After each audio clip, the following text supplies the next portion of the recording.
everyone's doing well. My name's Annie, and today I'm going to be giving you some quick tips for those of you beginning your witchcraft journey.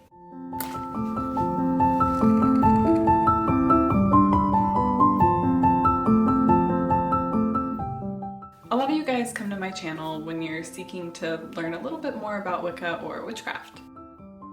And so I suppose it's about time to do a little quick tips video for those of you just starting out. Now, before we begin, I'm going to go over what witchcraft itself is. I have a feeling that most of you have a pretty good understanding of this, so I promise I'll keep it pretty short. Witchcraft is the practice of magical workings. And those who practice witchcraft, such as divination, spellwork, or potion crafting, are called witches. And in this video, I will be covering part 1 of my tips and tricks for witches just starting out. Okay, let's get started.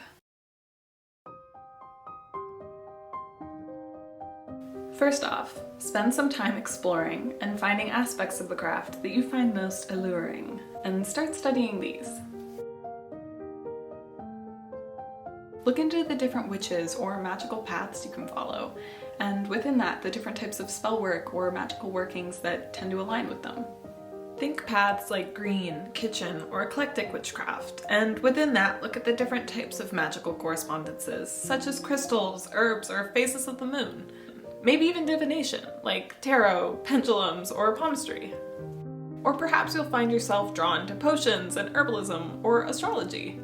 Compile a checklist of everything you stumble across, no matter how big or how small it may seem. This will give you tons of jumping off points and allow you to start with things that you find most appealing without losing sight of everything else. But starting with something like a certain type of witch will give you a compact little section of the craft to explore.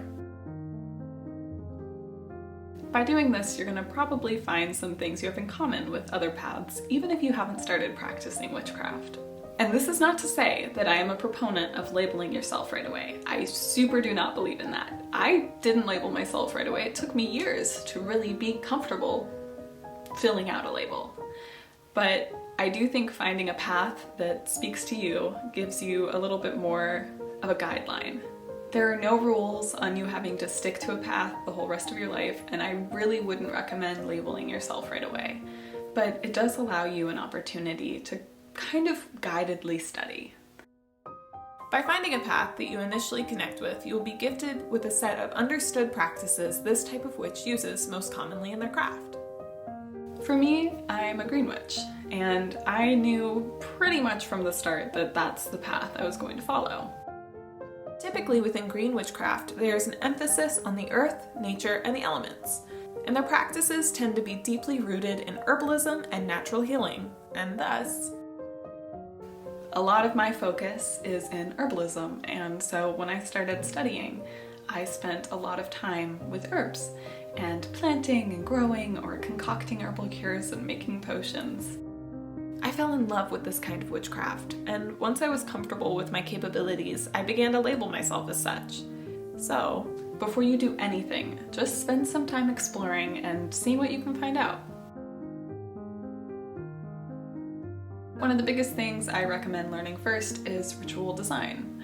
Basically things like learning how to cast a circle or form intent or visualization.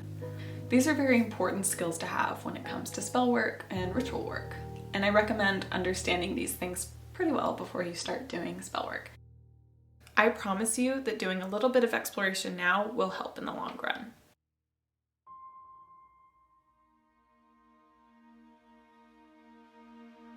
My second tip for you guys is to create a book of shadows.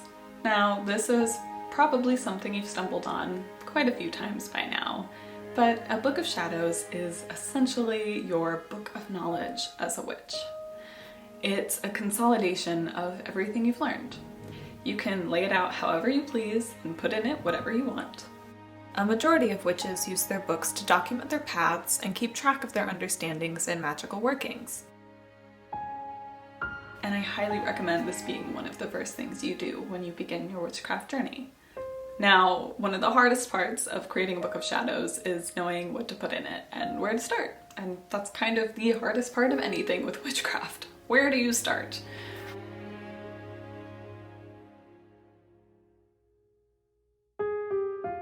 Well, really, that's up to you. This tip ties in comfortably with my first one. Your Book of Shadows is the place I recommend creating your checklist and documenting your findings. And there really aren't any rules when it comes to creating one. A Book of Shadows can be anything.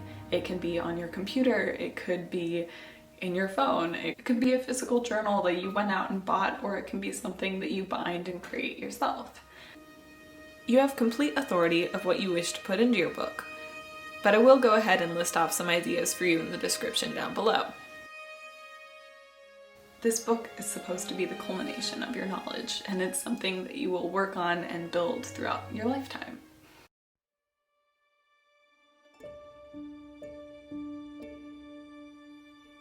My third tip is to implement simple daily practices into your normal everyday routine. This doesn't really require much to accomplish, and that's part of the beauty of it.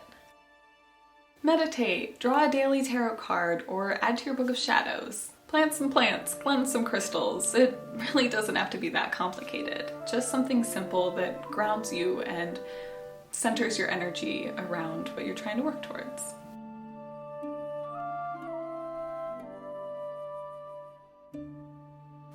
Personally, I meditate and tend to my plants on the daily.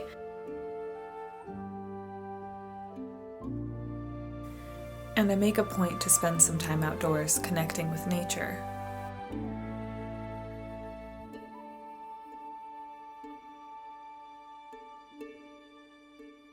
Neither of these activities take much time or energy, so I'm pretty much always able to accomplish them. Now, of course, there are grander things I try to get done, such as studying herbalism or honing in on other aspects of my craft, but not every day allows for that, and I've found by keeping my expectations small but constructive, I'm more likely to get it done. I find that trying to do at least one small thing a day helps me stay connected and working towards continuing on my path. Now, your daily practice may grow or change throughout your path as you grow and change and begin to try new things. Say, for example, you wish to learn how to read tarot cards. Well, if you draw one a day, every day, and spend some time on each card, eventually you'll know them like the back of your hand. Then, after that, you may choose to shift to another form of divination, or add something on top of your daily draw. No matter how small or simple it is, you're still refining your craft, and that's invaluable, no matter how much time you put towards it.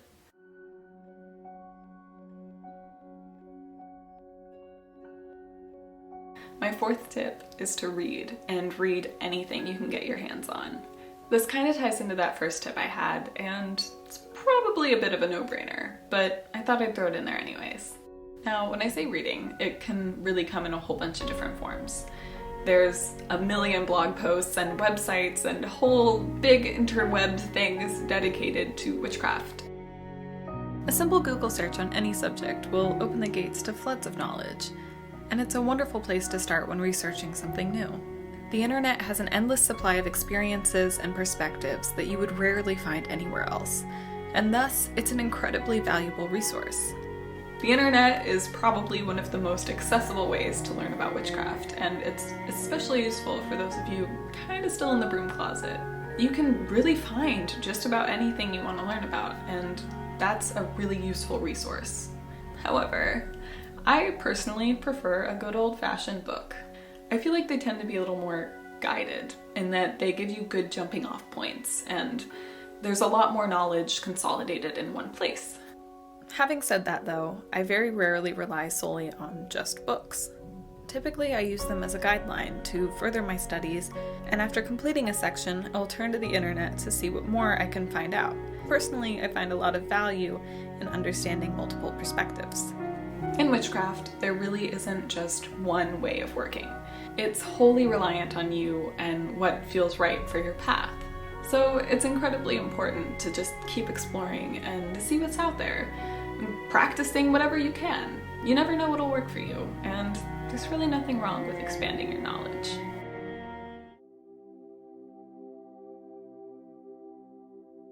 Now, my last tip for today is to take your time. This, I believe, is one of the most important tips I can give. Witchcraft is an incredibly diverse and complex subject, wholly reliant on each individual's interpretations and experiences. And thus, it can take a pretty long time to get a comfortable foothold, and honestly, it can be very confusing for a long time. And honestly, in my experience, that feeling of being overwhelmed or just plain confused is one of the biggest reasons a lot of people seem to stop studying and continuing down their path. I would be lying if I said I always felt like I knew what was going on. Even now, I still get confused, and I still have to take a step back and take my time to study and learn. And that's okay.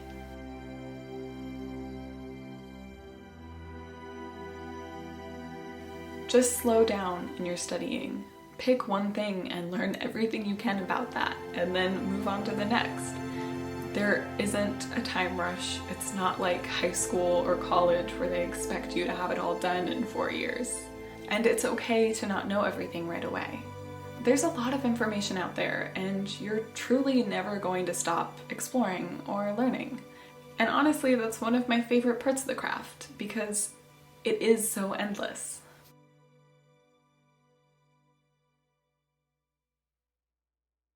Alrighty guys, that's about all I have for today with the tips and tricks. But I will leave in the description down below some good jumping off points, some books, just kind of more of an outline of what I said today. I will also be doing a part 2 of this video that will be coming out here soon. I will link it down below once it's out, and probably even at the end in a card. But anyways, I hope you guys enjoyed this video. If you want to check out any more witchcraft or Wicca related footage, videos, things, go ahead and check out my channel, and I will see you soon. Bye.